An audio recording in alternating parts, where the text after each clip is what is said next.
Hey, it's Michael, and this is the Kintsugi Podcast. I'll be back in a minute with today's conversation about resilience. But first, if you're interested in creating a better life, having a better career, please visit KintsugiPodcast.com and grab your free workbook on how to have a better life. In it, you'll discover tips and routines so you can find the energy for the things and the people who matter most, so you can create a better tomorrow and create the life and career you desire.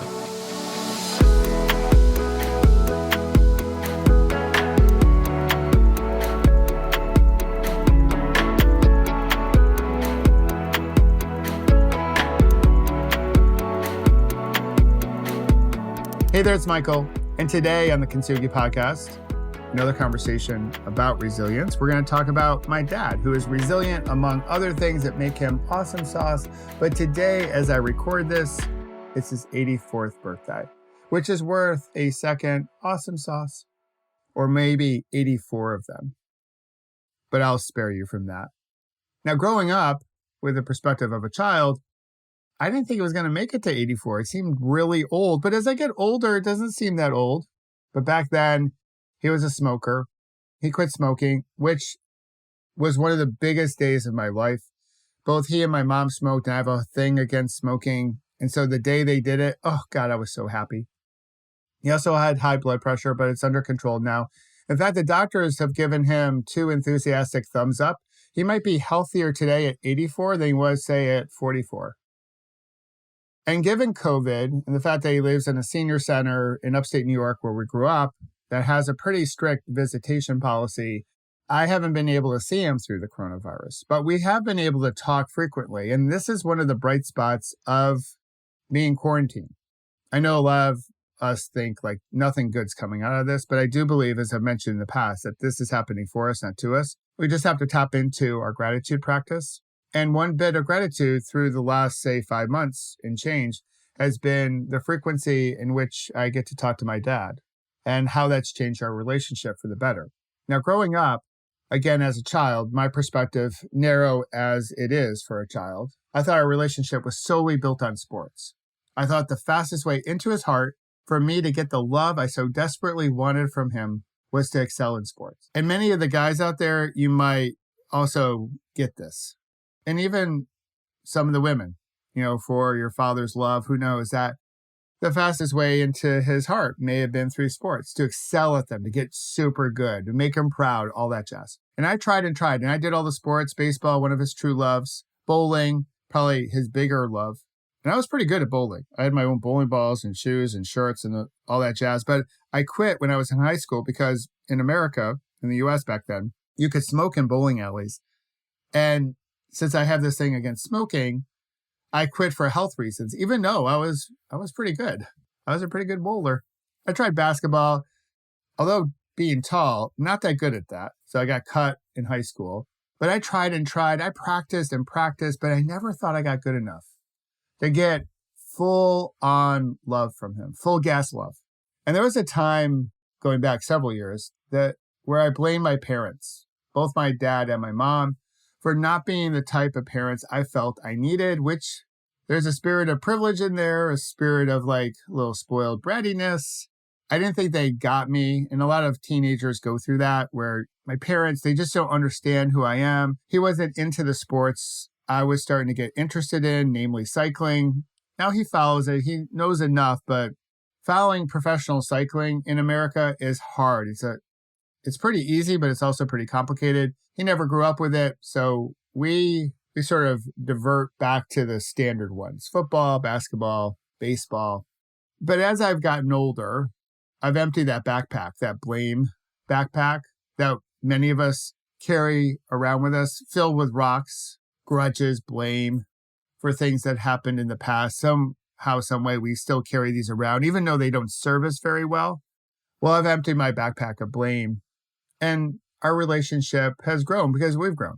Although we still talk about sports all the time. In fact, since he's retired, he has a whole bunch of time to watch sports. Now, I had a bit of a reprise during the whole Corona thing from, say, March until June, where there was no sports. But now sports are coming back, and I have to study before I have a conversation with him because he's seen all the games. He's watched every minute of ESPN.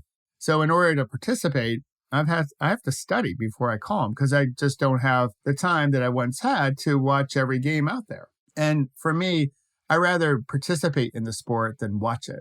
So we still talk about sports all the time, and he still hasn't figured out that I cannot stand the Yankees, which is really a hard thing to do, living in the metropolitan New York City area. But I've never liked the Yankees, and he hasn't really picked up on that. My team, my professional baseball team, they're the Toronto Blue Jays. Because, hey, nothing says America's pastime like rooting for the only baseball team in Canada. But they've been my team since 1976.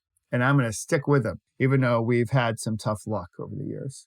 Well, since Corona, we've had a chance to speak more frequently, almost daily, sometimes multiple times a day. And he's been a fantastic role model for me in terms of perspective, in terms of resilience, and the value of humor to help us get through our tough moments. And I hope that the apple doesn't fall far from the tree, that I have some of those qualities that he has that can help me as I go through the second phase of my life. And the thing is that the situation up in Rochester isn't perfect. A lot of my clients ask me if anything gets me triggered or percolated. And the family situation does. It's not ideal. Talk about scars, talk about like the blemishes of Kintsugi and all that jazz like that. I have them too, just like we all do.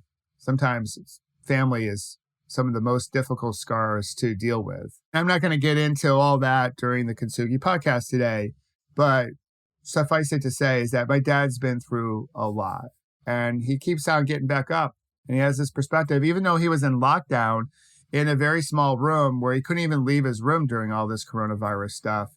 He just kept a sense of humor and he would crack me up. He still does every time I call him. It's pretty amazing. But the quality that I've grown to appreciate the most about my dad through the years is his dedication to service, which feels like it's missing nowadays. Maybe we've lost it altogether. I hope not. I tend to be much more optimistic than pessimistic, but it's definitely missing in today's culture.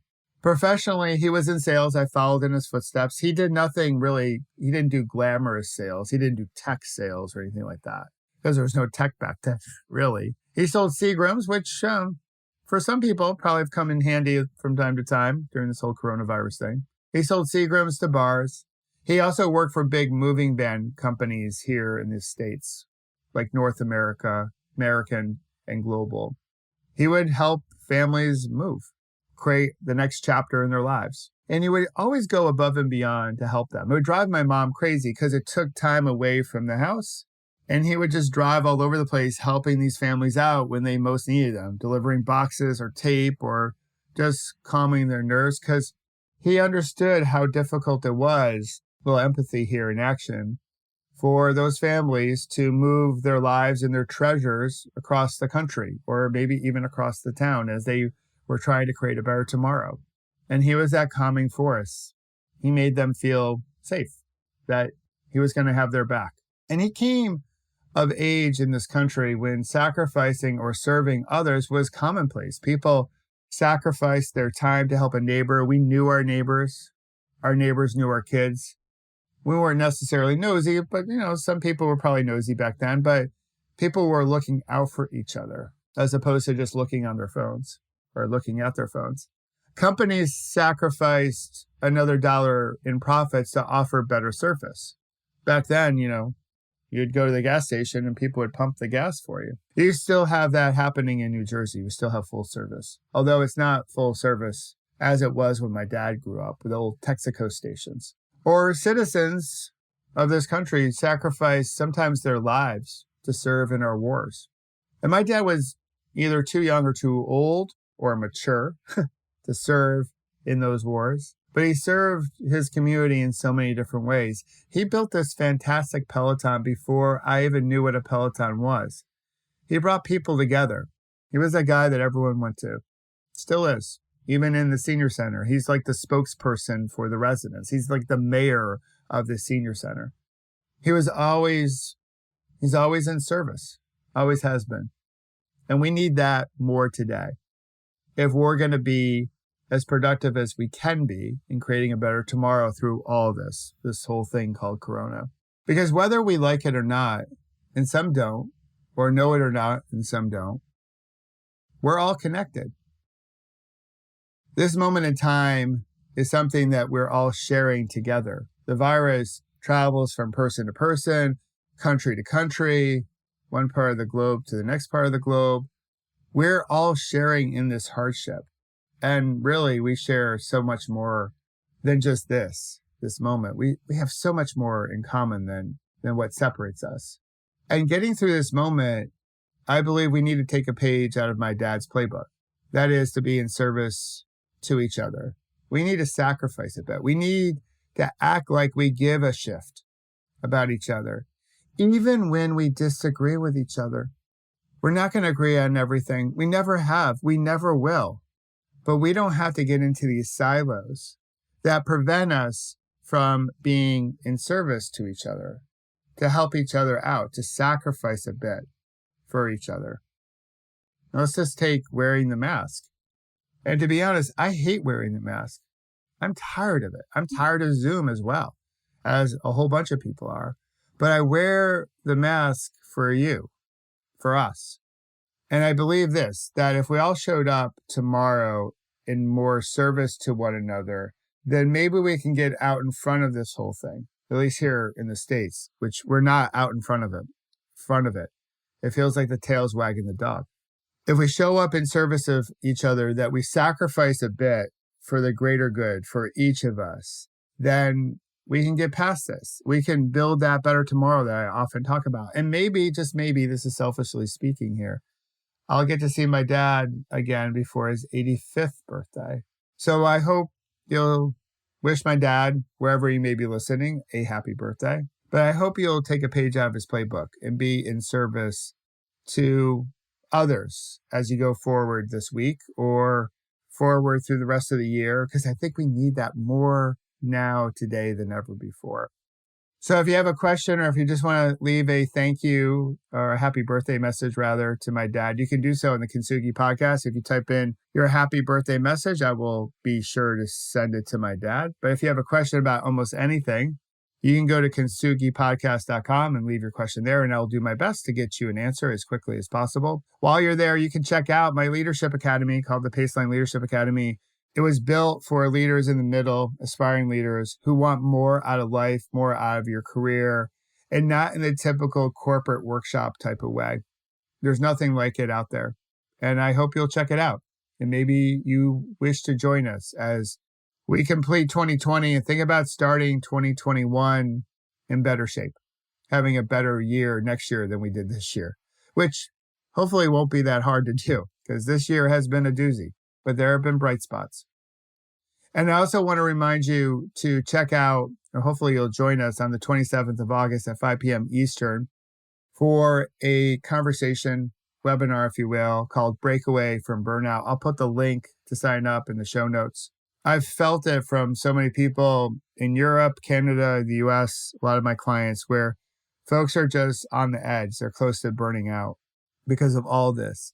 So this is a moment to come together, to hit the pause button, collect our breath, and reflect on moments of gratitude. How do we want to look at this situation? Shift our perspective from maybe it's happening to us to maybe it's happening for us, and try to find a little calm within all this chaos. So I hope you'll join us on the 27th, Breakaway from Burnout, 5 p.m.